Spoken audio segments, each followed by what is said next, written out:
ನಮಸ್ಕಾರ ಎಲ್ರಿಗೂ, welcome back to my channel Mane Kai ರುಚಿ.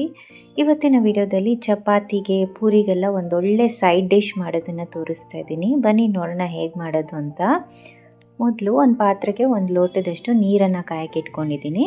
ಅದಕ್ಕೆ 1 ಏಲಕ್ಕಿ, ಒಂದು 4 ಲವಂಗ, 1 ಇಂಚಷ್ಟು ಚಕ್ಕೆ, 1 ಸ್ಪೂನಷ್ಟು ಜೀರಿಗೆ, ಒಂದು ಅರ್ಧ ಚಮಚ ಮೆಣಸು ಮತ್ತು ಒಂದು 1/4 ಚಮಚ ಸೋಂಪನ್ನು ಹಾಕಿದ್ದೀನಿ.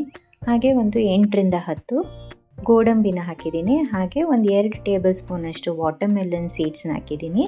2 ಟೇಬಲ್ ಚಮಚದಷ್ಟು ಗಸಗಸೆ, ಇದಿಷ್ಟನ್ನು ಹಾಕಿ ನೀರಲ್ಲಿ ಕುದಿಸ್ಕೋಬೇಕು. 5 ಹಸಿಮೆಣಸಿನ್ಕಾಯಿ, ಒಂದು 5ರಿಂದ 6 ಬೆಳ್ಳುಳ್ಳಿ ಇಳುಕನ್ನು ಹಾಕಿದ್ದೀನಿ.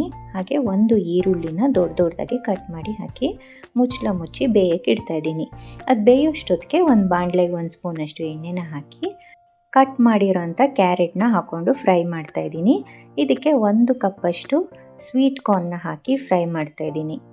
ಇದಕ್ಕೆ ಈಗ ಬ್ರಾಕೊಲಿನ ನಾನು ಆಗಲೇ ಬಿಸಿ ನೀರಲ್ಲಿ ಒಂದು 2 ಕುದಿ ಬೇಯಿಸಿ ಇಟ್ಕೊಂಡಿರೋಂಥ ಬ್ರಾಕೊಲಿ, ಉಪ್ಪು ನೀರಲ್ಲಿ ಬ್ಲ್ಯಾಂಚ್ ಮಾಡಿರೋಂಥ ಬ್ರಾಕೊಲಿನ ಹಾಕ್ಕೊಡ್ತಾ ಇದ್ದೀನಿ. ನೀವು ಬ್ರಾಕೊಲಿ ಇಷ್ಟ ಇಲ್ಲ ಅಂದರೆ ಕಾಲಿಫ್ಲವರ್ ಹಾಕ್ಕೊಂಡು ಮಾಡಿಕೊಂಡ್ರೂ ಚೆನ್ನಾಗಿ ಬರುತ್ತೆ. ಒಂದು 2ರಿಂದ 3 ನಿಮಿಷ ಎಣ್ಣೆಯಲ್ಲಿ ಫ್ರೈ ಮಾಡಿಕೊಂಡು ರುಚಿಗೆ ಎಷ್ಟು ಬೇಕೋ ಅಷ್ಟು ಉಪ್ಪನ್ನು ಹಾಕ್ಕೊಂಡು ಮಿಕ್ಸ್ ಮಾಡ್ಕೊಳ್ಳೋಣ.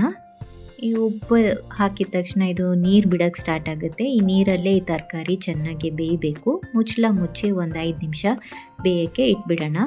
ಅಷ್ಟರಲ್ಲಿ ನಾವು ಸೈಡಲ್ಲಾಗಲೇ ಮಸಾಲೆಗೆ ಪದಾರ್ಥಗಳನ್ನೆಲ್ಲ ನೀರಲ್ಲಿ ಹಾಕಿ ಬೇಯಕ್ಕೆ ಇಟ್ಟಿದ್ವಲ್ಲ, ಅದನ್ನೆಲ್ಲ ಮಿಕ್ಸಿ ಜಾರ್ಗೆ ಹಾಕೋತಾ ಇದ್ದೀನಿ. ಇದನ್ನು ನುಣ್ಣಗೆ ಈ ರೀತಿ ರುಬ್ಕೋಬೇಕಾಗತ್ತೆ. ಇಷ್ಟಾದರೆ ಸಾಕು. ಈಗ ನೋಡಿ, ಸೈಡಲ್ಲಿ ಫ್ರೈ ಮಾಡಿ ಬೇಯಕ್ಕೆ ಮುಚ್ಚಿ ಇಟ್ಟಿದ್ವಲ್ವ ತರಕಾರಿ, ಇದೆಲ್ಲ ಚೆನ್ನಾಗಿ ಬೆಂದಿದೆ. ಈಗ ಇದಕ್ಕೆ ರುಬ್ಬಿಟ್ಕೊಂಡಂಥ ಮಸಾಲೆನ ಸೇರಿಸ್ಕೊಳ್ಳೋಣ. ಇದೆಲ್ಲ ತರಕಾರಿ ಜೊತೆಗೆ ಚೆನ್ನಾಗಿ ಒಂದ್ಸಲ ಮಿಕ್ಸ್ ಮಾಡಿಕೊಂಡು ಒಂದು 2 ನಿಮಿಷ ಈ ರೀತಿ ಫ್ರೈ ಮಾಡಿಕೊಂಡು ನಾನು ಮಿಕ್ಸಿ ಜಾರ್ಗೆ ಸ್ವಲ್ಪ ನೀರು ಹಾಕಿ ಆಡಿಸಿ ಇದಕ್ಕೆ ಹಾಕ್ತಾಯಿದ್ದೀನಿ.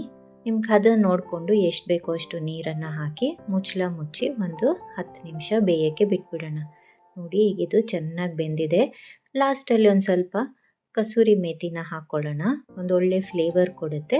ಕಸೂರಿ ಮೇಥಿ ಹಾಕಿದ್ಮೇಲೆ ಒಂದು 2 ನಿಮಿಷ ಮುಚ್ಚಿ ಬೇಯಿಸಿಟ್ರೆ ರುಚಿಯಾದ restaurant style vegetable white gravy ready ಆಗುತ್ತೆ.